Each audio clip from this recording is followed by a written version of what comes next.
Hello friends, welcome back to my channel legalisation sir.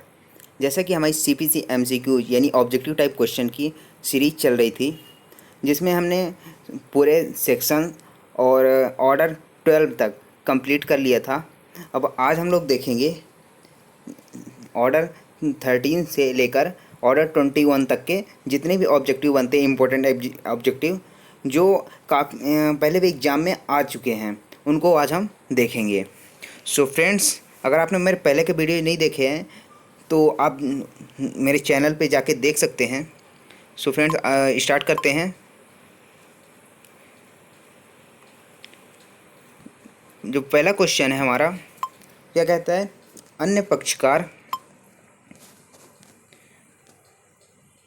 पक्षकार के साक्षी की प्रति परीक्षा के लिए या किसी साक्षी की स्मृति ताज़ा करने के लिए दस्तावेज प्रस्तुत किए जा सकेंगे। यहाँ पे ऑप्शन देखते हैं। विवादकों के निर्धारण पर या उसके पूर्व, विवादकों के निर्धारण के पश्चात, किसी भी समय जब उनकी आवश्यकता हो, या अभिवचनों के साथ। तो यहाँ पर आपका जो सही आंसर है वो कमेंट बॉक्स में कमेंट करके बता सकते हैं। तो यहाँ पे जो सही आंसर है वो है किसी भी समय जब उनकी आवश्यकता हो, यानी कि कोई पक्षकार है या साक्षी की प्रति परीक्षा के लिए या फिर किसी साक्षी की स्मृति ताज़ा करने के लिए अगर दस्तावेज प्रस्तुत किए करना है तो किसी भी समय की जा सकती है जब उनकी आवश्यकता होगी। आगे बढ़ते हैं। हमारा सेकंड क्वेश्चन है, एक वाद में स्वत्व, आधिपत्य, क्षेत्राधिकार, वाद मूल्यांकन एवं न्यायालय शुल्क संबंधी वाद पद बनाए जाते हैं। इनमें से पहले किन वाद पदों का या किस वाद पद का विचारण या निस्तारण किया जाना चाहिए? ये काफ़ी इम्पोर्टेंट क्वेश्चन है जो काफ़ी एग्जाम से पूछा जा चुका है। सो इसका ऑब्जेक्ट देखते हैं। ऑप्शंस: स्वत्व संबंधी वाद का पद, आधिपत्य संबंधी वाद का पद, क्षेत्राधिकार संबंधी वाद पद का, या वाद मूल्यांकन एवं न्यायालय शुल्क संबंधी वाद पदों का। तो यहाँ पर जो सही आंसर होगा वो है क्षेत्राधिकार संबंधी वाद पद का। यानी कि जो सबसे पहले वाद पदों का निर्धारण किया जाएगा या विचारण किया जाएगा तो कौन सा होगा? क्षेत्राधिकार। सबसे पहले किसी भी केस में देखा जाता है कि अगर उस कोर्ट का क्षेत्राधिकार है या नहीं। यदि उस कोर्ट का क्षेत्राधिकार नहीं होगा, जुरिस्डिक्शन नहीं होगा, तो वो केस वहाँ पर नहीं चलेगा, यानी उसका विचारण नहीं किया जाएगा। तो आगे बढ़ते हैं। न्यायालय वाद की प्रथम सुनवाई पर विवादकों को विरचित करेगा, निश्चित करेगा कि अभिवचन में कहे गए आरोपों को स्वीकृत किया गया है या अस्वीकृत, वादी के साक्ष्य अभिलिखित करेगा या उपयुक्त सभी। तो यहाँ पर सही आंसर क्या होगा? जो न्यायालय है वो प्रथम वाद सुनवाई पर यह निश्चित करेगा कि अभिवचन में कहे गए आरोपों को स्वीकृत किया गया है या अस्वीकृत। वहाँ पर ये पहले बताएगा न्यायालय। उसके बाद आगे बढ़ते हैं। सीपीसी के अंतर्गत एक वाद में विवादकों की रचना होती है। ऑप्शंस देखते हैं। तथ्यों और विधि के मिश्रित प्रश्नों में, तथ्यों के प्रश्नों में, विधि के प्रश्नों में, या उपयुक्त सभी के संबंध में। तो यहाँ सही आंसर क्या होगा दोस्तों? यहाँ पर जो सही आंसर होगा वो है तथ्यों और विधि के मिश्रित प्रश्नों के संबंध में। उसके बाद देखते हैं अगला क्वेश्चन क्या है। न्यायालय अभिकथनों या अंतर्वस्तु के आधार पर विवादकों की रचना नहीं कर सकेगा जो पक्षकारों द्वारा किए गए हैं। तो ऑप्शन देखते हैं। आवेदन पत्रों में, शपथ पत्रों में, दस्तावेजों में, अभिवचनों में। यहाँ सही ऑप्शन क्या होगा? आवेदन पत्रों में। यानी कि न्यायालय उन अभिकथनों या अंतर्वस्तु के आधार पर विवादकों की रचना नहीं करेगा जो पक्षकारों द्वारा किसमें दिया गया है? आवेदन पत्रों पे। सो फ्रेंड्स, यदि आपको ये वीडियो अच्छा लगता है तो लाइक करें एंड शेयर करें और सब्सक्राइब जरूर करें ताकि आने वाले वीडियोज़ की नोटिफिकेशन आपको मिलती रहे। यदि आपने मेरे पहले के वीडियोज़ नहीं देखे हैं तो आप ऊपर यहाँ पे आई बटन आएगा, वहाँ पे क्लिक करके सारे वीडियोज़ देख सकते हैं। आगे बढ़ते हैं।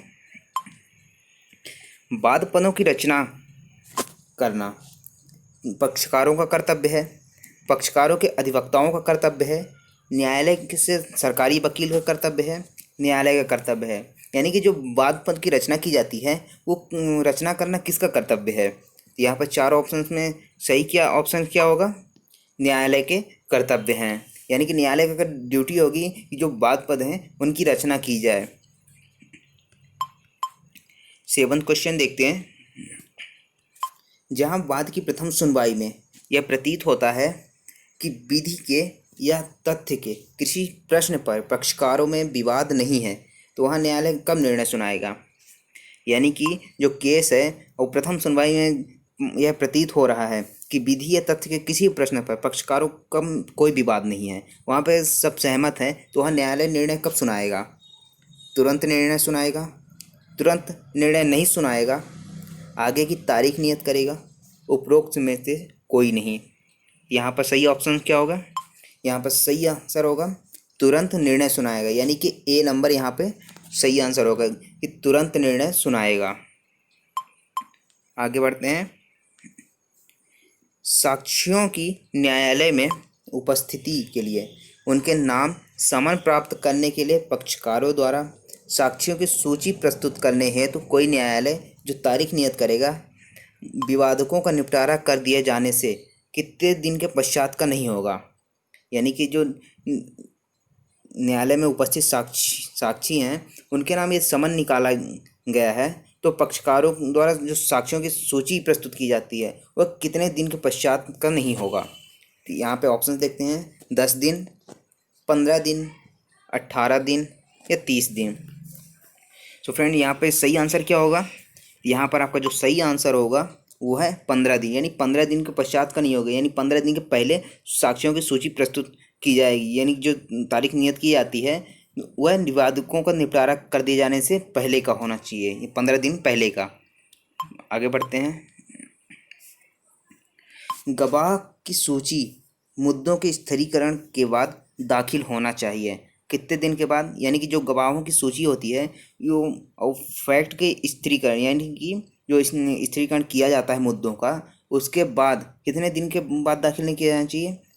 यहाँ पर 60 दिन, 45 दिन, 30 दिन, 15 दिन। तो यहाँ पर सही आंसर क्या होगा? यहाँ पर सही आंसर होगा वो है 15 दिन। यानी 15 दिन के अंदर गवाहों की सूची दाखिल करनी होगी। उसके बाद देखते हैं यहाँ पे पर्याप्त होगा। पर्याप्त हेतु दर्शित करने पर न्यायालय वाद की सुनवाई को पक्षकारों के निवेदन पर कितनी बार से अधिक स्थगित नहीं करेगा। तो यहाँ पर ऑप्शंस देखते हैं, 1 बार, 2 बार, 3 बार या 4 बार। तो यहाँ पर सही आंसर क्या होगा? यानी कि अर्थात जो पर्याप्त हेतु दर्शित करने पर न्यायालय वाद की सुनवाई को पक्षकारों के निवेदन पर कितनी बार से अधिक स्थगित नहीं करेगा। तो यहाँ पे सही आंसर क्या होगा? 3 बार। यानी कि पक्षकार जब निवेदन करते हैं तो वहाँ पर 3 बार स्थगित किया जा सकता है, लेकिन उससे ज़्यादा स्थगित नहीं किया जा सकता। उसके बाद देखते हैं अगला क्वेश्चन, 11वां क्वेश्चन देखते हैं। निम्न में से कौन सा एक सुमेलित नहीं है?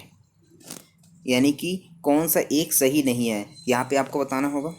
शपथ पत्र आदेश 19 में, निर्णय के पूर्व गिरफ्तारी आदेश 38 में, साक्ष्यों के परीक्षण के लिए समन आदेश 26, निर्धन व्यक्तियों के द्वारा वाद आदेश 20। तो यहाँ पर सही आंसर क्या होगा?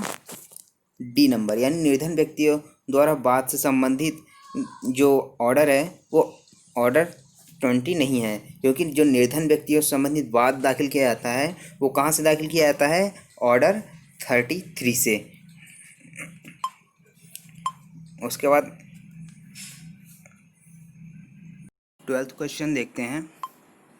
एक वाद में वादी स्वयं साक्षी के रूप में उपसंजात होना चाहता है तो वह न्यायालय की अनुमति लिए बिना, अर्थात यदि कोई साक्षी है, कोई वादी स्वयं साक्षी के रूप में उपस्थित होना चाहता है तो न्यायालय की अनुमति के बिना कब उपस्थित हो सकता है?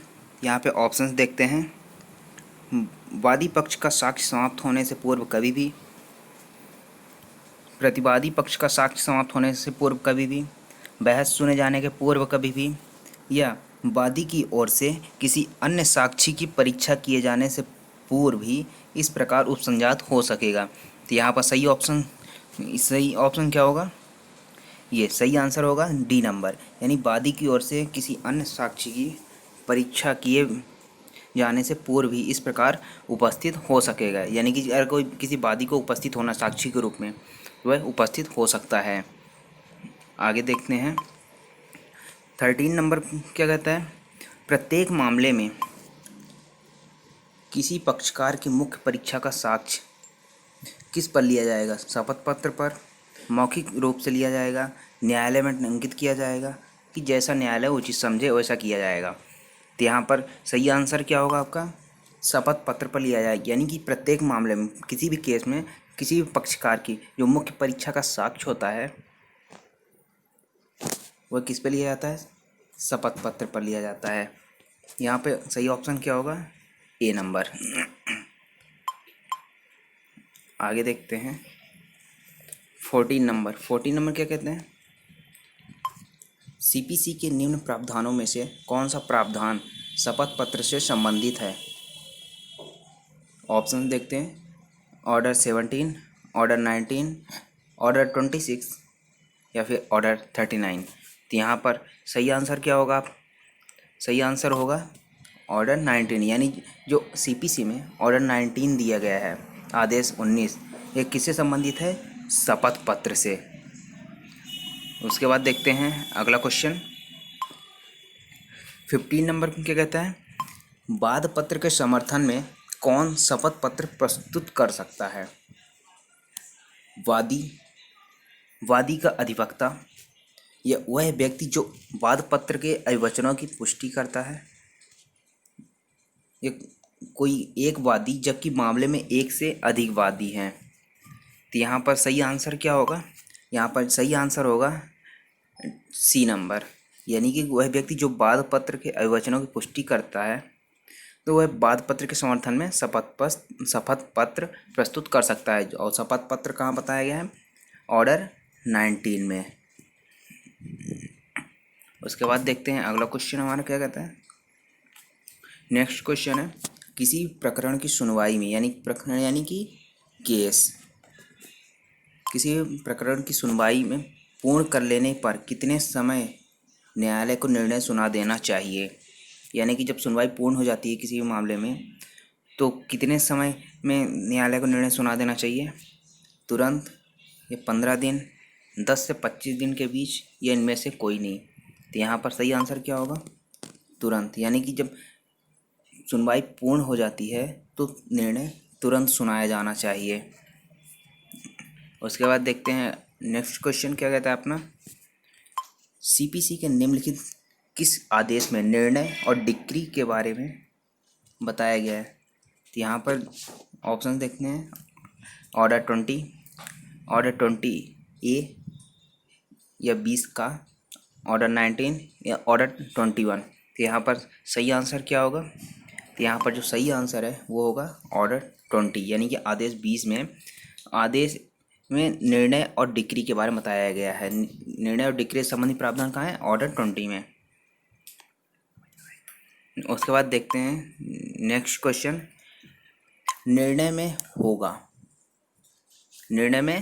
क्या होगा? संक्षिप्त मामले का संक्षिप्त विचारण, विवादक, विनिश्चय और उसके कारण, उपयुक्त सभी। तो यहाँ पर सही आंसर क्या होगा? अगर आपको कोई भी सही आंसर लगता है तो आप कमेंट बॉक्स में कमेंट करके बता सकते हैं। यहाँ पर सही आंसर क्या होगा? उपयुक्त सभी, यानी कि जो निर्णय होता है उसमें क्या क्या होता है? मामले का संक्षिप्त विवरण भी होता है, और जो भी फैक्ट एंड इश्यू होता है, विवादक होता है, उसे भी इसमें लिखा जाता है। विनिश्चय और उसके कारण, यानी कि जब कोई चीज़ निश्चित की जा रही है कोर्ट के द्वारा, तो उसके कारण भी लिखने होते हैं। और यहाँ पे कुल मिलाकर उपयुक्त सभी होता है यहाँ पे। तो सही आंसर क्या है? डी। उसके बाद देखते हैं नेक्स्ट क्वेश्चन, निर्णय लेने के पश्चात आज्ञप्ति तैयार करने के लिए न्यायालय को अधिकतम कितना समय सीपीसी में दिया गया है? तो यहाँ पे ऑप्शन देखते हैं, 15 दिन, 45 दिन, 30 दिन या 60 दिन। तो यानी कि जो निर्णय लेने के पश्चात जो आग जाप्ती तैयार की जाती है, तो उसके लिए सीपीसी में कितने दिन का प्रावधान दिया गया है, कितने दिन का समय दिया गया है? 15 दिन का। यानी कि 15 दिन के अंदर आग जाप्ती तैयार करनी होगी न्यायालय को। उसके बाद देखते हैं नेक्स्ट क्वेश्चन, प्रारंभिक डिक्री दी जा सकती है। तो प्रारंभिक डिक्री जो है कब दी जा सकती है? बंटवारे के लिए बाद में, साझेदारी के लिए बाद में, या कब्जा एवं मध्यवर्ती लाभ में, या फिर उपरोक्त में से सभी। तो यहाँ पर जो सही आंसर होगा वो है उपरोक्त में से सभी। यानी कि जब प्रारंभिक डिक्री जो दी जाती है वह बंटवारे के लिए बाद में भी दी जा सकती है, साझेदारी के लिए बाद में भी दी जा सकती है, और कब्जा एवं मध्यवर्ती लाभ के लिए भी दी जा सकती है। कुल मिला के यहाँ पे उपरोक्त सभी होगा। उसके बाद देखते हैं नेक्स्ट क्वेश्चन, आदेश 21 में कितने नियम हैं जो डिक्रियों और आदेशों के निष्पादन से संबंधित हैं? तो यहाँ पर ऑप्शंस देखते हैं, 100 नियम, 102 नियम, 103 नियम, 106 नियम। तो यहाँ पर सही आंसर क्या होगा? यहाँ पर सही आंसर होगा 106 नियम है, यानी डी नंबर का ऑप्शन सही होगा। यानी जो ऑर्डर 21 दिया गया है सीपीसी में, उसमें डिक्रियों और आदेशों के निष्पादन से संबंधित टोटल 106 नियम बताए गए हैं। उसके बाद देखते हैं नेक्स्ट क्वेश्चन, जो लास्ट क्वेश्चन रहेगा इस वीडियो का। उसके बाद देखते हैं निम्न में से कौन सा सुमेलित नहीं है। तो यहाँ पर सही ऑप्शन देखते हैं, वाद संस्थित करना आदेश 4, निर्णय एवं डिक्री आदेश 20, सम्मन निर्गत करना आदेश 5, कमीशन जारी करना 21। सो फ्रेंड्स, ये आपके लिए होमवर्क रहेगा कि इसमें जो सही आंसर कौन सा होगा। अगर आपको जो सही आंसर लगता है वो आप कमेंट बॉक्स में कमेंट करके बताइएगा। Thank you so much for watching this video and for watching legalisation sir.